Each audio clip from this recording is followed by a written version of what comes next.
Assalamualaikum, anda sedang menonton Sekilas Fakta 16 Jun 2023 bersama saya Nursyah Mama Amin.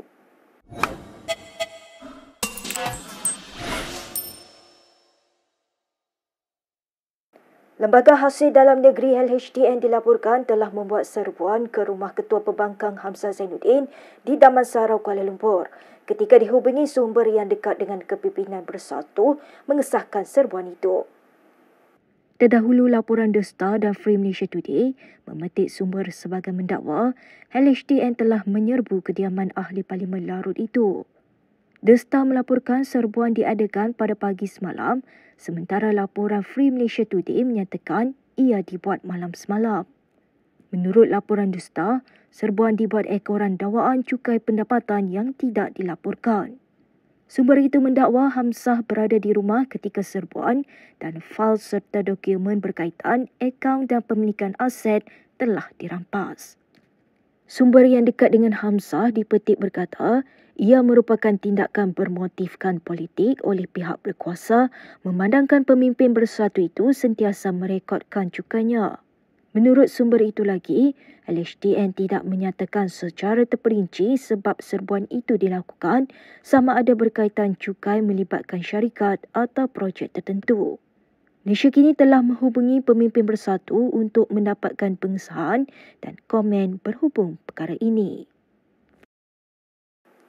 Baik, sementara itu, Datuk Seri Anwar Ibrahim menegaskan beliau tidak dimaklumkan mengenai serbuan oleh LHDN ke rumah Ketua Pembangkang Hamzah Zainuddin. Katanya serbuan itu adalah urusan agensi berkenaan selaku badan penyiasat. Beliau berkata demikian ketika ditemui selepas menunaikan solat Jumaat di Cyberjaya hari ini. Anwar mengulas mengenai serbuan dan penggeledahan oleh pegawai LHDN di kediaman Setiausaha Agung Bersatu yang juga Setiausaha Agung PN itu di Damansara. Difahamkan serbuan itu berkait isu cukai yang tidak dilaporkan dan Hamzah berada di kediaman berkenaan. Media melaporkan dalam serbuan itu beberapa dokumen turut dirampas.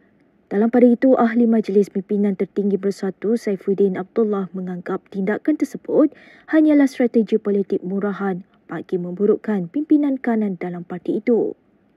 Saifuddin yang juga Ahli Parlimen Indera Mahkota mendakwa dia mendapat tahu maklumat mengenai serbuan tersebut bukan datang dari sumber LHDN, sebaliknya pihak lain. Berita seterusnya. Ahli Majlis Kerja Tertinggi UMNO Muhammad Fuad Zakashi menggesa SPRM segera menyiasat bekas Perdana Menteri Dr. Mahathir Mohamad. Menegaskan perkara itu, Fuad berkata SPRM perlu bertindak berani dengan membuka fail lama. Ia susulan pendedahan Anwar Ibrahim bahawa Opcom Sdn Bhd yang dikaitkan dengan anak Dr. Mahathir didakwa menerima kontrak gantian optik bernilai RM214.2 juta pada 2003. Kata Fuad, ketika itu, Dr. Mahathir adalah Perdana Menteri manakala Opcom dikaitkan dengan anaknya, Mukhris, selaku pengarah syarikat. Dalam satu kenyataan, Fuad juga berkata, pendedahan oleh Anwar itu memberikan implikasi yang amat serius. Fuad berkata rakyat sudah bosan dengan hipokrasi Dr. Mahathir yang didakwa bersikap zalim terhadap orang lain serta merasakan dirinya kebal. Pada Mac lalu, Dr. Mahathir memfailkan saman fitnah terhadap Anwar dengan menuntut ganti rugi RM150 juta berhubung ucapan Anwar di Kongres Nasional Khas Malaysia Madani. Seorang lagi suspek yang disiasat Suruhanjaya Pencegahan Rasuah Malaysia SPRM meninggal dunia semalam. Difahamkan kejadian itu bermula di ibu pejabat agensi penguatkuasa terbabit di Putrajaya dan suspek dikatakan meninggal dunia di Hospital Putrajaya. Suspek itu merupakan seorang lelaki berusia 60-an dan berada dalam tahanan SPRM kurang dari 24 jam selepas dia diperkas. Butiran mengenai insiden itu belum jelas manakala polis pula menutup mulut. Bagaimanapun, Malaysia kini berjaya mendapatkan pengesahan kejadian tersebut daripada Ketua Pesuruhjaya SPRM Azam Baki yang menyatakan suspek meninggal dunia ketika menerima rawatan di hospital. Menurut Azam, lelaki itu ditahan malam semalam bagi membantu siasatan kes pengubahan wang haram yang ada kaitan dengan aktiviti pelombongan mineral tanpa lesen di Pahang. Katanya lelaki terbabit merupakan seorang daripada 3 suspek yang ditahan SPRM. Bagaimanapun Azam tidak mengulas lanjut, namun memberi jaminan SPRM akan bekerjasama penuh dengan polis yang menyiasat insiden tersebut. Baik, kita ke berita berikutnya. Pembahagian kerusi DUN antara PH dan BN bagi menghadapi pilihan raya negeri di 6 negeri masih menjadi teka-teki. Hal ini kerana pemimpin yang hadir bagi perbincangan pembahagian kerusi semalam terus membisu. Timbalan Presiden PKR Rafizi Ramli bagaimanapun berkata, perbincangan yang dipengerusikannya berjalan lancar namun tidak dapat mendedahkan perinciannya. Beliau berkata demikian kepada pemberita selepas mesyuarat 3 jam itu di Menara Dato' On, Pusat Dagangan Dunia Kuala Lumpur malam tadi.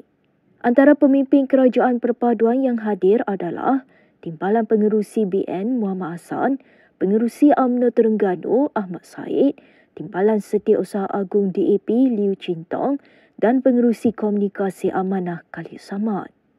Rafizi semalam dilapor berkata, rundingan akhir berkaitan pembahagian kerusi antara PH dan BN menumpukan kepada kesepakatan parti komponen dalam kerajaan perpaduan bagi menetapkan agihan kerusi DUN. 6 negeri yang akan mengadakan PRN adalah Kedah, Pulau Pinang, Selangor, Negeri Sembilan, Terengganu dan Kelantan. Bekas Menteri di Jabatan Perdana Menteri Wan Junaidi Tuanku Jaafar disebut sebagai calon yang di-Pertua Dewan Negara bagi menggantikan Rais Yatim yang tamat perkhidmatan secara rasmi semalam. Beberapa sumber kerajaan mengesahkan kepada Malaysia Kini nama Wan Junaidi diangkat sebagai calon kerajaan. Sumber itu juga memaklumkan nama Wan Junaidi dipersetujui untuk dicalonkan kerana dia memiliki kepakaran dalam bidang undang-undang selain pengalamannya selama ini. Sementara itu, beberapa sumber dari BN memberitahu kerajaan akan mencalonkan pemimpin UMNO Nur Jazlan Mohamad untuk jawatan timbalan yang di-Pertua Dewan Negara. Tempat itu kini kosong selepas penyandangnya Muhammad Ali Muhammad juga tamat tempoh sebagai senator. Sementara itu, PN pula mengemukakan nama Ahli Majlis Pimpinan Tertinggi Bersatu Razali Idris sebagai calon timbalan speaker. Dalam perkembangan lain, seorang lelaki yang baru dibebaskan dari penjara semalam kerana mengugut dan menunjal kepala pemandu wanita sekali lagi dijatuhkan hukuman 9 hari penjara dan denda RM2,000 oleh Mahkamah Magistrate Cameron Highlands hari ini. Hukuman itu dikenakan selepas dia mengaku bersalah mendatangkan kecederaan kepada 2 pelayan restoran awal Jun lalu. Berikut beberapa lagi ringkasan berita untuk hari ini.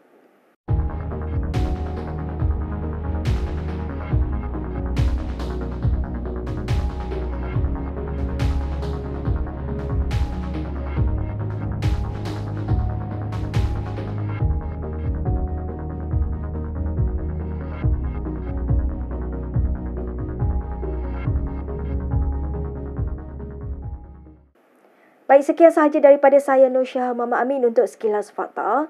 Untuk lebih banyak berita, anda boleh melayari kinitv.com. Anda juga boleh mengikuti kami di Instagram, Twitter, YouTube dan Facebook. Salam hormat dan jumpa lagi.